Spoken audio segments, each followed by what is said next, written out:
Mudah-mudahan dari apa yang saya ceritakan, ini tidak ada satu kalimat pun yang berdasarkan hasil karangan, tidak ada satu kalimat pun unsur kesombongan. Karena ini juga terselip rasa kemanusiaan saya menyandang aib di masa lalu ya, yang sudah saya ceritakan. Jadi tidak ada sesuatu yang dibanggakan. Jadi cuma terdiam saya tanya. Terus fungsinya kamu di badan saya untuk apa? Katanya untuk sebagai penarik. Jadi saya memiliki daya tarik terhadap lawan jenis ataupun terhadap orang-orang yang saya inginkan, seperti itu. Sampai ketika melakukan perjalanan spiritual maupun supranatural, ada nggak kisah yang paling mengerikan yang dialami ketika melakukan lakon tersebut? Bersemedi di laut pada saat malam hari. Itu malam hari dibela-belain semedi di laut? Iya. Itu awal mulanya gimana, Mas? Dulu itu saya mendapat wisik, tapi tidak saya hiraukan. Dan ini saya sama halnya, kalau menceritakan ini sama halnya membuka aib saya sendiri. Jadi dari kisah yang mau saya paparkan ini nggak ada yang patut untuk saya banggakan. Tapi saya rasa cukup kita ambil sari atas pembelajaran dari kisah saya ini. Awalnya mendapat wisik, saya tidak menghiraukan. Nah, saya itu punya calon istri. Terus kemudian kita itu karena sering melakukan sebuah perilaku yang di luar batas-batas. Pada suatu ketika, saya itu perasaan sedang tiduran lah, menghadap ke pintu. Kurang lebih sekitar jam 8 malam, pintu itu saya kunci, karena saya sendiri kerja ada di pabrik. Badan saya juga lumayan lelah. Nah, tiba-tiba itu saya mendengar suara angin gaduh di luar itu. Wus, wus, wus. Lah, sama sekali saya itu nggak ada perasaan ngantuk atau nggak ada perasaan seperti saya sedang bermimpi. Kemudian gagang pintu saya itu tiba-tiba diokrek-okrek-okrek. Ada seseorang yang mau masuk. Saya pikir itu maling. Lalu kemudian pintu saya itu berhasil dibuka. Krek. Langsung dia tutup lagi. Grek. Pas mau saya tengok, badan saya mendadak tiba-tiba tidak bisa bergerak. Nah, seketika itu juga saya melakukan perlawanan, karena sejauh itu ketika saya sebelum merantau itu kan saya sudah sempat berguru, Mbak, di pencak silat, di perguruan semacam itu. Kita juga sudah melakukan ya tirakat untuk melawan sosok-sosok seperti itu. Saya terapkan, itu ternyata nggak ada ngefek sama sekali dari apa yang sudah saya tirakati. Tapi pada saat saya melakukan perlawanan itu, sangat jelas di atas saya, di awang-awang itu menyebut nama saya. Pri, kamu dosa, Pri. Kamu dosa, Pri, kamu dosa. Selalu seperti itu dan berlangsung itu sangat lama. Karena saya melakukan perlawanan. Suaranya itu seorang nenek yang sudah berusia yang jelas 100 tahun ke sana. Bahkan dia untuk menyuarakan suaranya ketika menegur saya itu seperti dia nggak kuat untuk. Berat gitu ya suaranya? Serasa berat dia karena saking udah tuanya itu tadi.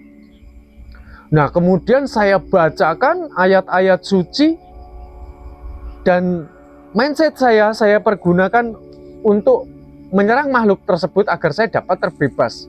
Endingnya pun saya hanya menuai kelelahan karena nggak ada efek sama sekali. Dan karena saya sudah kehabisan akal, lalu saya mencoba pasrah terhadap Tuhan. Kalau memang nyawa saya harus berakhir di situ, saya mencoba untuk berusaha pasrah, berusaha untuk ikhlas. Tiba-tiba waktu itu saya kan nggak bisa bergerak, itu kan seperti dijatuhi rantai. ketika saya sudah mencoba pasrah, nggak melakukan perlawanan, justru rantai itu jebol, breng, sampai bunyi rantainya. Berarti kan rantai itu. Iya. Dan saya sadar bahwa yang saya hadapi itu adalah sosok makhluk halus.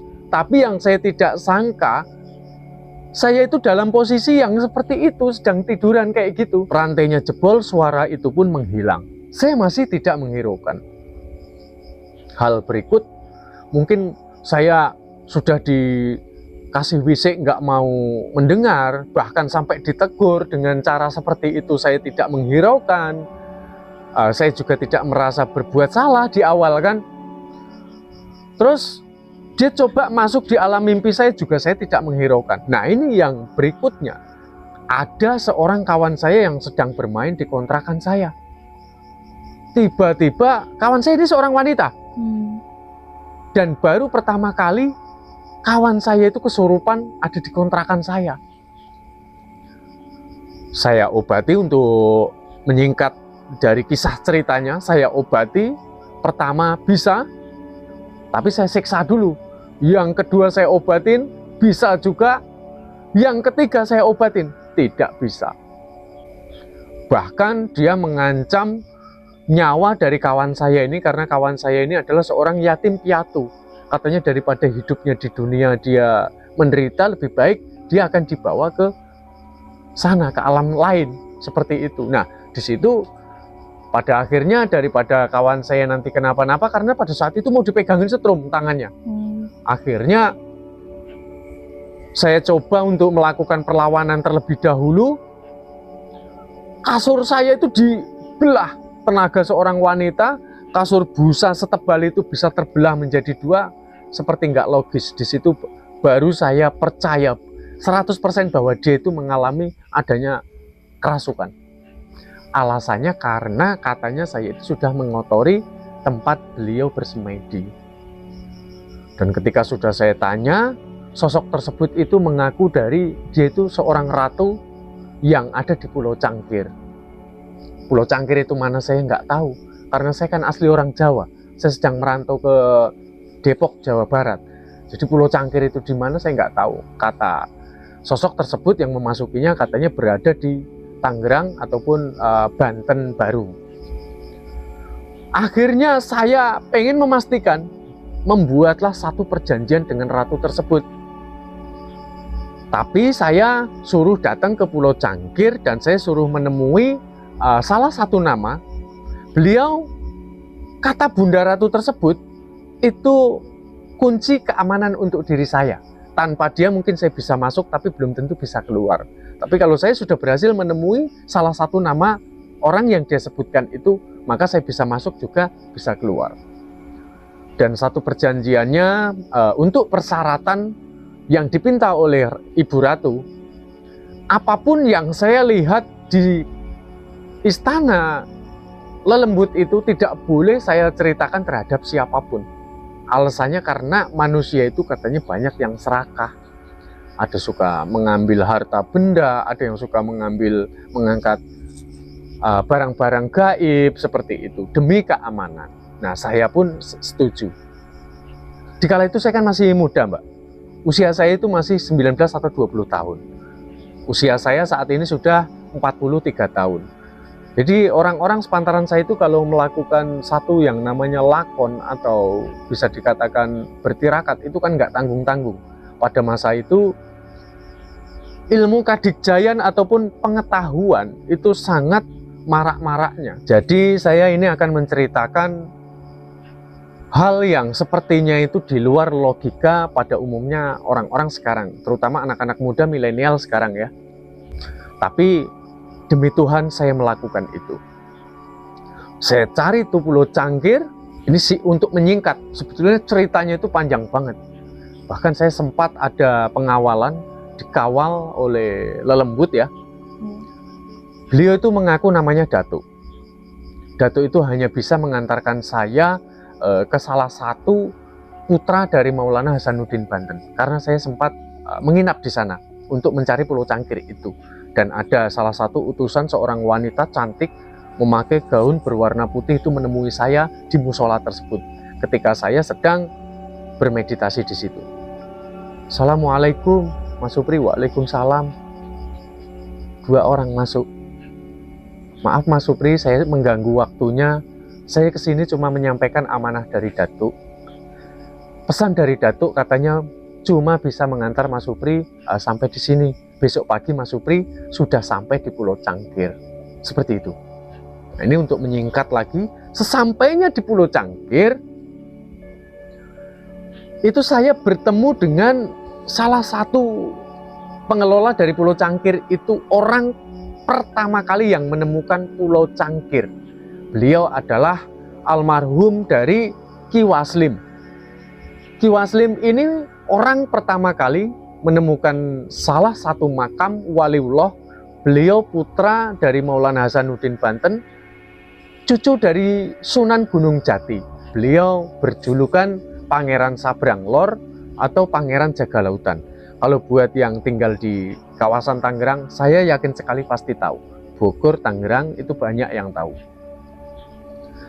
Ki Waslim bercerita, dulu menemukan pulau tersebut itu beliau bertapa kurang lebih 42 hari.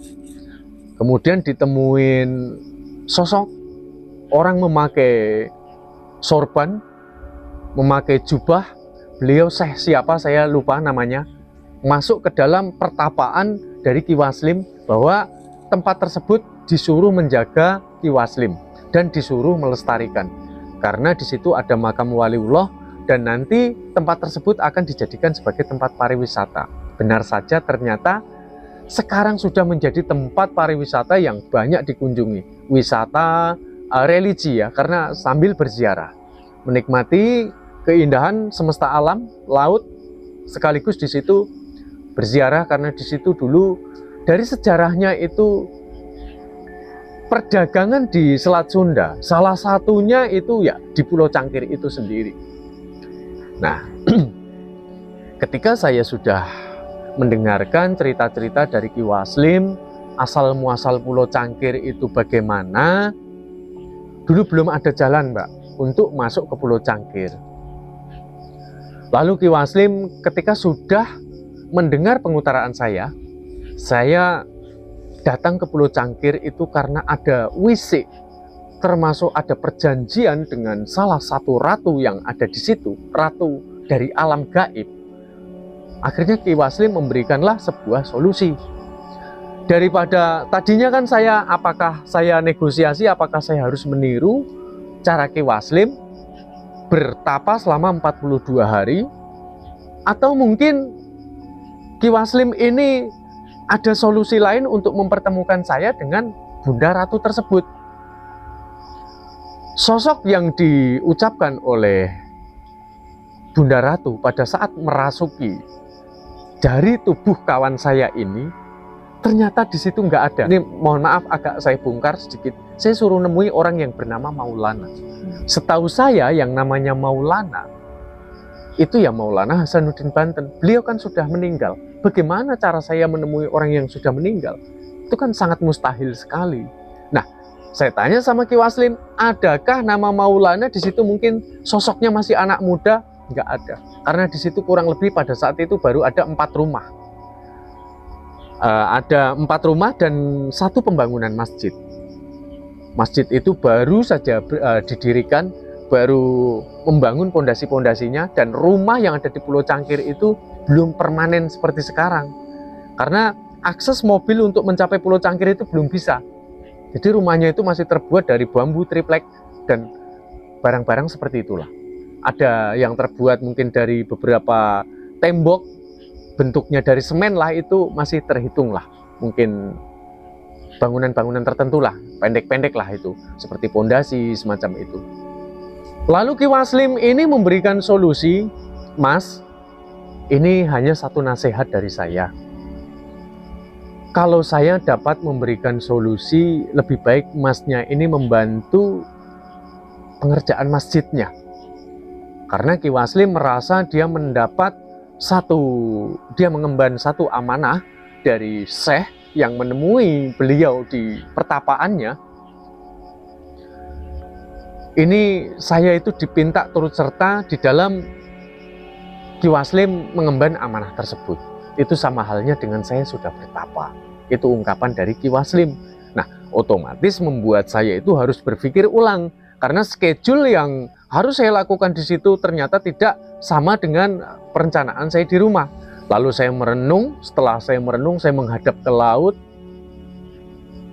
Satu sosok pun di awal itu masih belum ada yang muncul. Lalu apakah saya harus bantuin pengerjaan masjid, sedangkan saya ini punya anak istri, nanti istri saya makan apa? Nah, Waktunya terbatas. Waktunya sangat terbatas sekali. Akhirnya saya mengambil spekulasi. Kalau saya bertapa misalkan di Batu Karang, kena deburan ombak, saya juga mungkin bisa bablas, ya kan? Saya menggunakan ya logika yang diberikan oleh Tuhan. Mengambil spekulasi, saya bersemedi di tepi laut pada saat malam hari yang ada di Pulau Cangkir itu. Padahal di situ ada tulisan untuk peringatan warning ya, untuk segenap para perenang itu hati-hati ada ikan pari. Jadi ada garis pembatasnya. Juga apalagi malam hari itu sangat mengerikan sekali. Nah, di situ melatih tingkat kepasrahan saya terhadap Tuhan. Apakah nyawa saya masih bisa untuk ya bisa hidup hingga saat ini? Itu sangat menguji sekali. Tapi namanya untuk menghilangkan penasaran, yang penting saya harus bisa ketemu sama ratu gaib yang ada di Pulau Cangkir itu. Saya masuk ke laut dan airnya itu kurang lebih di atas dagu. Kebetulan ombaknya sedang tidak besar. Di saat itu saya langsung duduk dan saya langsung bermunajat terhadap Tuhan Sang Semesta, bahwa saya ingin satu pelajaran untuk menghilangkan rasa penasaran saya.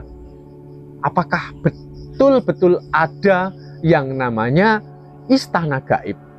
Dan Bunda Ratu tersebut, ratu siapa? Beliau tidak menyebutkan namanya. Itu yang membuat saya penasaran. Saya sambil mengingat Tuhan, saya sambil berharap nanti ada salah satu utusan ratu atau ratu itu akan datang menemui saya. Sampai tubuh saya menggigil dan sensasi yang saya dapat, tubuh saya ini seperti dijalari, seperti kayak ada yang menjalar di sekujur tubuh saya ini, seperti binatang-binatang, penuh dengan binatang-binatang itu. Terkadang ya, terkadang juga seperti rambut itu mengelilingi tubuh saya, membuat tubuh saya itu menjadi seperti kaku. Akhirnya saya, kalau orang bermeditasi atau orang bersemedi tidak bisa sampai ke dalam titik suwung atau nol, maka tidak akan dapat mengantarkannya ke dalam sensasi di dalam sukmanya. Bahasa sampean astral projection. Di sukma kita mungkin mau diajak berkomunikasi dengan siapa, atau diajak jalan-jalan kemana, mau ditunjukkan apa, tanpa masuk di titik nol itu kita tidak akan dapat sampai pada tahapan itu. Akhirnya saya putuskan, saya sudahi bersemedi saya di laut. Saya lanjutkan di masjid, di mana pondasi sedang didirikan. Justru di masjid itu siapa sangka, benar saja kata Ki Waslim, ketika saya bermeditasi di masjid tersebut justru ada penampakan. Saya ditemui seorang wanita yang memakai busana berwarna hijau. Assalamualaikum Mas Supri. Waalaikumsalam. Saya tengok di sebelah kanan saya ini ada seorang wanita yang sangat cantik sekali, seperti seorang dayang, dengan tubuh yang tinggi besar. Sosok wanita tapi wajahnya cantik, badannya tegak, tinggi besar, dan sangat padat sekali. Kemudian dari sebelah kiri, Assalamualaikum Mas Supri. Waalaikumsalam. Sebelah kiri ini muncul juga seorang wanita cantik seperti dayang, sama seperti yang sebelah kanan ini, berwarna kuning muda. Dia menggunakan selendang juga, dengan rambut yang digelung, Jadi di semacam kayak ikat seperti itu ya, kayak sinden-sinden seperti itu. Tapi dengan khas Jawa Barat itu masih ada rambutnya itu yang diurai. Iya, yang diurai itu masih ada. Saya bingung untuk menentukan pilihan. Kalau saya ke kanan, nanti bagaimana yang kiri juga manggil saya. Kalau saya ke kiri, yang kanan juga manggil saya. Apalagi lebih dulu yang kanan. Akhirnya saya ingat sama Tuhan. Saya menyebut Tuhan saya Allah. Ya Allah, berikan saya satu petunjuk di mana menentukan saya, pilihan saya, agar saya selalu berada pada jalanmu yang lurus. Kemudian saya baca Allahu Akbar sambil melangkahkan kaki. Yang sebelah kiri di sini baru satu langkah meledak, duer. Saya tengok karena saya terkejut. Sosok tersebut ternyata menghilang. Dan yang berwarna hijau pun ini menghilang. Lalu pada akhirnya saya terjaga dari meditasi saya. Itu nggak ada pesan-pesan sama sekali?